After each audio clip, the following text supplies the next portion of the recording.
सभी भाई बंधुओं को प्रणाम। आपके साथ मैं हूं शाजिया निसार और मेरे साथ हैं मेरे सहयोगी मृदुल शर्मा। देखिए, रिपब्लिक भारत की बस उत्तर प्रदेश के हर जिले में पहुंच रही है, हर शहर में पहुंच रही है, गली कूचों में भी पहुंच रही है। और जनता आखिर क्या सोचती है, जनता का मूड क्या है यूपी चुनाव को लेकर के, कौन जीतने वाला है, किसकी बननी है सरकार, ये सब कुछ हम भांपने की कोशिश कर रहे हैं। कल बीती शाम हम बदायूं में थे। इस समय बदायूं में 6 सीटें हैं। 6 सीटों में से 5 बीजेपी के पास है और 1 समाजवादी के पास है। ये तो हो गया साल 2017 में क्या हुआ उसका गणित।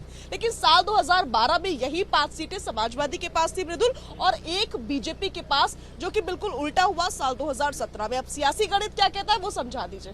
बिल्कुल, देखिए, पहले इस बदायूं की बात की जाए तो 7 सीटें हुआ करती थी, लेकिन फिर परिसीमन हुआ और फिर 6 सीटें यहाँ पर रही। अभी फिलहाल जो सीटें हैं उसके नाम में दर्शकों को बता देता हूँ। सेसवान, शेखोपुर, बिसौली, बदायूं, दातागंज और बिलसी। तो ये वो सीटें हैं जहां पर हमेशा चुनावी मुद्दे बहुत गर्म रहे हैं। विशेष तौर पर समाजवादी का गढ़ इसे कहा गया है पूरी सीट। और अगर यहाँ के आप मुद्दे देखेंगे तो स्थानीय मुद्दों के अलावा राष्ट्रीय मुद्दों पर भी यहाँ चर्चा होती है। बेशक, लेकिन समाजवादी पार्टी का गढ़ इसलिए कहा गया है क्योंकि हमेशा यहाँ समाजवादी पार्टी ने जीत दर्ज की है। लेकिन 2017 में जैसा हम लगातार कह रहे हैं कि लहर चली थी और कई सारी ऐसी सीटें हैं जो भारतीय जनता पार्टी के खाते में चली गई थी, और इसलिए लगातार सामान्य वर्ग के हो या ओबीसी हो या यादव हो, अलग अलग जातियां यहाँ पर हैं, मुस्लिम बाहुल्य कुछ सीटें भी हैं। तो वहाँ आपको ये समझना होगा कि आखिर किस पार्टी को जीत क्यों मिली है। भारतीय जनता पार्टी की जीत का सबसे बड़ा कारण ये रहा था कि भारतीय जनता पार्टी की 2017 में जब सरकार बनी तो एक लहर चली थी, उसे मोदी लहर कह सकते हैं। लेकिन उसके बाद अब योगी आदित्यनाथ जो कि मुख्यमंत्री हैं, उनके चेहरे के नाम पर चुनाव लड़ा जा रहा है। तो वहां हमने जो आम लोगों से बातचीत की शाजिया, उसमें निकलकर सामने आया कि विधायकों से नाराज हैं वहां के लोग, सरकार से खुश हैं लेकिन विधायकों से नाराज हैं। और ऐसा लगता है कि भारतीय जनता पार्टी वहां से टिकट काटने वाली है। कई लोगों के टिकट कटेंगे, उसके बाद भारतीय जनता पार्टी को ऐसा लगता है कि वो फिर से उन सीटों पर जीतेगी।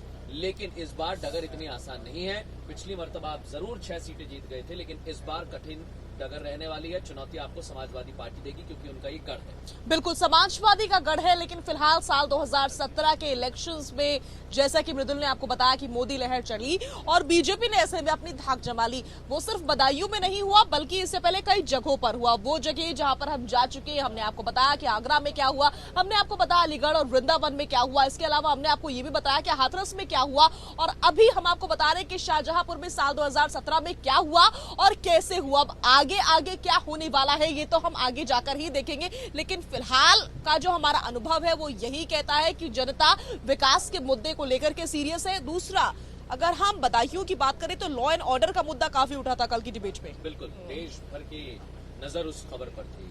सीबीआई की टीम आई, सीबीआई ने जांच की, किस तरह से वहां पर मर्डर हुआ था और लड़कियों की सुरक्षा को लेकर आवाज उठी थी। वो मुद्दा आज भी गरमाया हुआ है। अभी हाल फिलहाल में भी लोग यही कहते हैं, लेकिन कुछ ऐसे मुद्दे भी हैं जिनको लेकर आवाज उठती रही है, जिसमें विशेष तौर पर सड़क की बात। सड़क को लेकर वहां लोगों ने कहा कि सड़कें यहाँ पर बन रही हैं, शहरों से कनेक्टिविटी हो रही है, और कुछ लोग इसे सपा में कहते हैं कि समाजवादी पार्टी की सरकार ने काम किया, कुछ इसे भारतीय जनता पार्टी को क्रेडिट देने की मांग करते हैं। तो मिली जुली प्रतिक्रियाएं हमें नजर आती है। लेकिन हाँ, एक बात और है, क्योंकि बसपा ने भी यहाँ से जीत दर्ज की थी। दातागंज सीट पर भी बहुजन समाज पार्टी ने जीत दर्ज की थी, और यहाँ पर ऐसा लगता है कि बहुजन समाज पार्टी का थोड़ा सा होल्ड है, और इसलिए ये चुनौती जो है समाजवादी पार्टी के लिए मुश्किल खड़ी कर सकती है। लेकिन अभी तक मोटा मोटा हमने यही देखा है, जब गठबंधन हुआ था तब भी जो मायावती का वोटर है वो उसके साथ ही रहता है, और अगर मायावती के साथ उनका वोटर नहीं जाता है तो इसका फायदा भारतीय जनता पार्टी को मिलता हुआ नजर आ रहा है।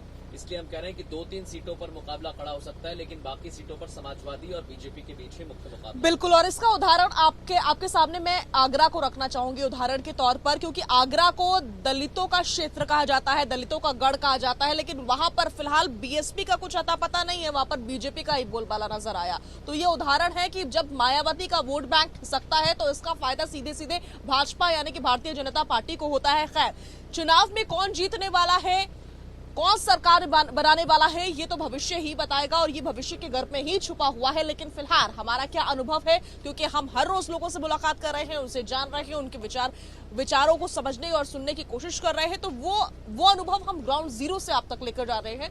फिलहाल मुद्दा विकास का है, काम का है। जनता चाहती है कि जितनी उम्मीदें हैं उस हिसाब से काम होना चाहिए, क्योंकि जो वायदे करके नेता आते हैं वो उस हिसाब से कर नहीं पाते हैं, उतनी स्पीड से भी नहीं हो पाता है। बिल्कुल, और इसलिए प्रत्याशी के चयन को लेकर भी पार्टियों में मंथन चल रहा है। कुछ आरक्षित सीटें हैं, कुछ सामान्य वर्ग की सीटें हैं, तो देखना होगा टिकट किसे देते हैं। और फिर चुनावी समर तो शुरू हो ही चुका है, बयानबाजी भी हो रही, बहुत सारे ऐसे मुद्दे हैं जिनको लेकर जनता वोट करेगी। फिलहाल हम इतना ही कहेंगे कि अभी हमें इंतजार करना होगा, लेकिन मुख्य मुकाबला समाजवादी पार्टी और यहां पर बहुजन समाज पार्टी का थोड़ा सा होल्ड नजर आ रहा है।